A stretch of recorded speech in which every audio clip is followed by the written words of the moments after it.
ഭൂമിയിൽ മനുഷ്യർ എത്ര കാലം ജീവിച്ചിരിക്കും എന്ന് ആർക്കെങ്കിലും പറയാൻ പറ്റുമോ?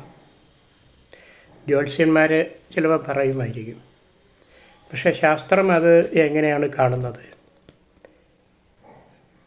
പണ്ടൊക്കെ പറഞ്ഞിട്ടുണ്ട് 120 വയസ്സ് വരെ മനുഷ്യൻ ജീവിക്കും.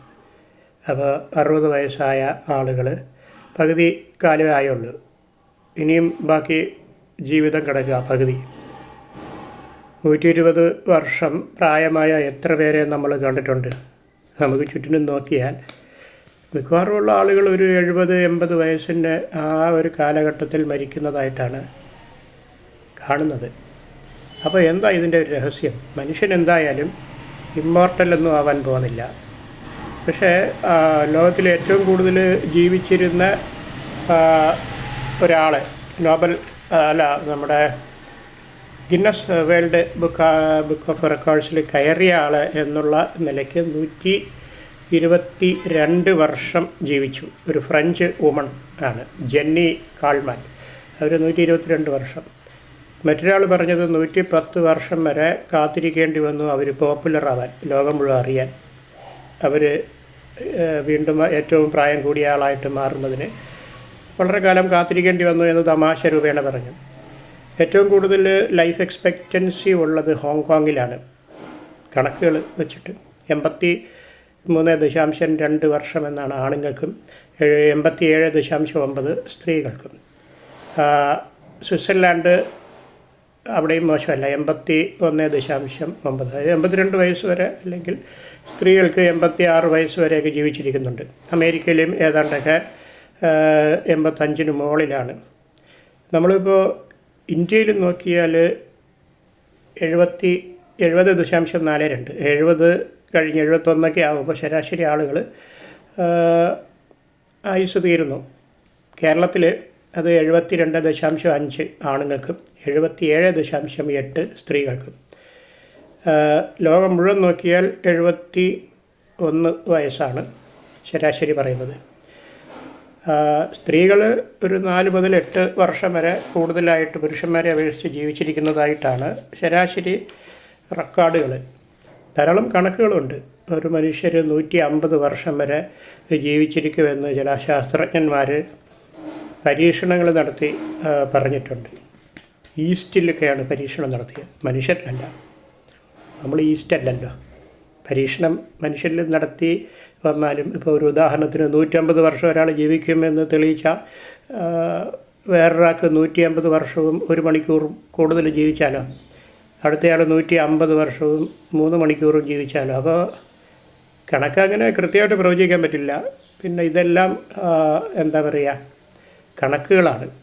സാറിന് സാമ്പിൾ എടുക്കുമല്ലോ, ഒരു പോപ്പുലേഷനിൽ നിന്നും സാമ്പിൾ എടുത്ത് അങ്ങനെയാണല്ലോ കണക്കുകൾ വരുന്നത്. ഇതിപ്പോൾ ഫ്യൂച്ചർ പോപ്പുലേഷൻ കണക്കിലെടുത്തിട്ടില്ലല്ലോ. അപ്പോൾ ഒരു ലിമിറ്റ്ലെസ് ആയിട്ടുള്ള ഒരു പോപ്പുലേഷനിൽ നിന്നാണ് നമ്മൾ സാമ്പിൾ എടുക്കുന്നത്. എക്സിസ്റ്റിംഗ് പോപ്പുലേഷനിൽ നിന്നല്ലേ സാമ്പിൾ എടുക്കാൻ പറ്റൂ. ഇനി വരാൻ പോകുന്നത് എടുക്കാൻ പറ്റില്ലല്ലോ. വളരെ പണ്ട് 37 വയസ്സ് അല്ലെങ്കിൽ 25 വയസ്സ് ഒക്കെ മാത്രം ഉണ്ടായിരുന്ന ഒരു കാലഘട്ടത്തിലെ ആയുസ് അത് മാറി 70 മുകളിലെത്തിയില്ലേ. അപ്പോൾ future is bright, past is past എന്ന് പറയേണ്ടി വരും. പക്ഷേ ചില കണക്കുകൾ, ചില ശാസ്ത്രജ്ഞന്മാരുടെ ഏറ്റവും ലേറ്റസ്റ്റ് ആയിട്ട് അവർ റീ എഞ്ചിനീയറിങ് ചെയ്തു ഏജിങ് മെക്കാനിസം. ഒരു സിന്തറ്റിക് ജനറ്റിക് ഓസിലേറ്റർ ഉപയോഗിച്ച് നമ്മൾ ഈ കാറ് മെക്കാനിക്ക് ഒരു കാറ് നന്നാക്കുമ്പോൾ സ്പെയർ പാർട്ടൊക്കെ നന്നാക്കി പിന്നെ അതിനെ കൂടുതൽ ഓടിക്കാൻ പറ്റുമല്ലോ. അതുപോലെ ആയുസ് ഇരട്ടിയാക്കാമെന്നാണ് അവർ പറയുന്നത് ശാസ്ത്രജ്ഞന്മാർ. അതും ഇതുപോലെ ഈസ്റ്റിലേക്കാണ് പരീക്ഷണം നടത്തുന്നത്. ആരോഗ്യമുള്ള കോശങ്ങൾ ശരീരത്തിൽ നിലനിർത്തിയ പ്രായാധിക്യം കൊണ്ടുള്ള അസുഖങ്ങൾ മാറ്റാം. അത് പണ്ടും അറിയാവുന്ന കാര്യമാണ്, പുതിയ കാര്യമല്ല. പക്ഷേ ആഹാരം ഔഷധം പോലെ കഴിച്ചാൽ ഔഷധം ആഹാരം കഴിക്കുന്ന പോലെ കഴിക്കേണ്ടി വരില്ല എന്ന് ചൊല്ല്, അത് ബ്രിട്ടനിലാണ് അത് കൂടുതലും ആ ചൊല്ല് വന്നത്. സംഗതി എന്തൊക്കെയായാലും അനിമൽ പ്രോട്ടീൻസ് വളരെ കുറയ്ക്കുക, അത് യാഥാർത്ഥ്യമാണ്. പ്ലാന്റ് പ്രോട്ടീൻസ്, ലെഗ്യൂംസൊക്കെ കൂട്ടുക. പിന്നെ കാർബോഹൈഡ്രേറ്റ് തന്നെ കോംപ്ലക്സ് കാർബോഹൈഡ്രേറ്റ്സ്, നമ്മുടെ മില്ലറ്റ് മാതിരിയൊക്കെ ഉള്ളത് അതൊക്കെ കുറച്ച് കൂട്ടണം. പിന്നെ 65 വയസ്സിന് മുകളിലുള്ളവർക്ക് ശരിക്കും പറഞ്ഞാൽ പ്രോട്ടീനിൻ്റെ പ്രശ്നം വരാം. അതിന് താഴെയുള്ളവർക്ക് പ്രോട്ടീൻ്റെ പ്രശ്നം അതിന് താഴെയുള്ളവരാണ് എപ്പോഴും പ്രോട്ടീൻ കഴിക്കുന്നത്. അപ്പോൾ അവരല്പം ഒന്ന് കുറയ്ക്കുക പ്രോട്ടീൻ, ലീൻ പ്രോട്ടീൻ. നമ്മുടെ വെജിറ്റബിൾസ് കൂടുതൽ കഴിക്കുക, ഫ്രൂട്ട്സ് കഴിക്കുക, അത് നമുക്ക് അറിയാവുന്നതാണ്.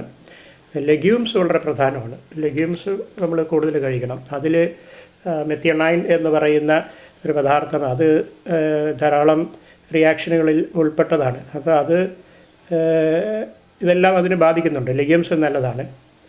ഒരു കാര്യം പറയേണ്ടത്, നമ്മൾ ഫാസ്റ്റിങ് വളരെ പ്രധാനമാണ്. ഫാസ്റ്റിംഗാണ് യഥാർത്ഥത്തിൽ പല മതങ്ങളിലും പറയുന്നതാണല്ലോ. ഫാസ്റ്റിങ്ങിന് വളരെ വളരെ പ്രാധാന്യമുണ്ട്. 12 മണിക്കൂർ ആഹാരം കഴിക്കുക, 12 മണിക്കൂർ ആഹാരം കഴിക്കാതിരിക്കുക. അത് ചെയ്താലും മതി എല്ലാ ദിവസവും. ഒരു റെഗുലർ ആക്കണം. പക്ഷേ ഇതൊക്കെ ഈ വല്ല അസുഖങ്ങളുള്ളവർ, ഡയബറ്റീസ് ഉള്ളവർ, കാർഡിയോ വാസ്കുലർ ഡിസീസ് അങ്ങനെയുള്ളവർക്ക് വേണ്ടിയല്ല, ഒരുവിധം സാധാരണ ആരോഗ്യമുള്ള മനുഷ്യർക്ക് വേണ്ടിയാണ് ഞാൻ പറയുന്നത്. അപ്പോൾ സിമ്പിൾ കാര്യം, നമുക്ക് മനുഷ്യൻ ഇമ്മോർട്ടലൊന്നും ആവാൻ പോകുന്നില്ല, എപ്പോഴായാലും ചാവും. അപ്പോൾ ആരോഗ്യത്തോടെ മരിക്കുക, അതിന് നല്ല രീതിയിലുള്ള ലൈഫ് സ്റ്റൈൽ, മദ്യപാനം, പുകവലി, ലഹരിയൊക്കെ ഒഴിവാക്കണം.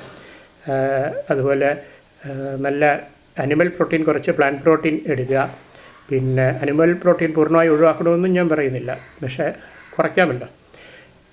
മത്സ്യം പോലുള്ളത് കഴിക്കാം. പക്ഷേ ഇതിൻ്റെയൊക്കെ ആന്തരികമായ കാര്യം നല്ല രീതിയിൽ ജീവിക്കുക. ബാക്ടീരിയയിലും ഈസ്റ്റിലുമൊക്കെ പലരും പരീക്ഷണം നടത്തും. നമ്മൾ മനുഷ്യരാണ്. മനുഷ്യരുടെ പരീക്ഷണങ്ങൾ എല്ലാം പൂർണ്ണമായും ശരിയാവണമെന്നില്ല. പക്ഷേ ഇതുവരെയുള്ള മനുഷ്യരുടെ അറിവുകൾ, നമ്മളുടെ പിതാമഹന്മാർ, നമ്മുടെ പൂർവികർ സമ്പാദിച്ചു തന്ന അറിവുകൾ അനുസരിച്ച് പറഞ്ഞാൽ ഒറ്റ വാക്കി പറയാം, നല്ല രീതിയിൽ ജീവിച്ചാൽ, മര്യാദയ്ക്ക് ജീവിച്ചാൽ കൂടുതൽ കാലം ജീവിക്കാം. ബാക്കിയൊക്കെ നമ്മുടെ തലയിലെഴുത്തെന്ന് പറയുന്ന പോലെ നമ്മളെ ജീനിൽ ഉള്ള കാര്യങ്ങളാണ്. ഇത് മാത്രമാണ് പറയാനുള്ളത്. നന്ദി, നമസ്കാരം.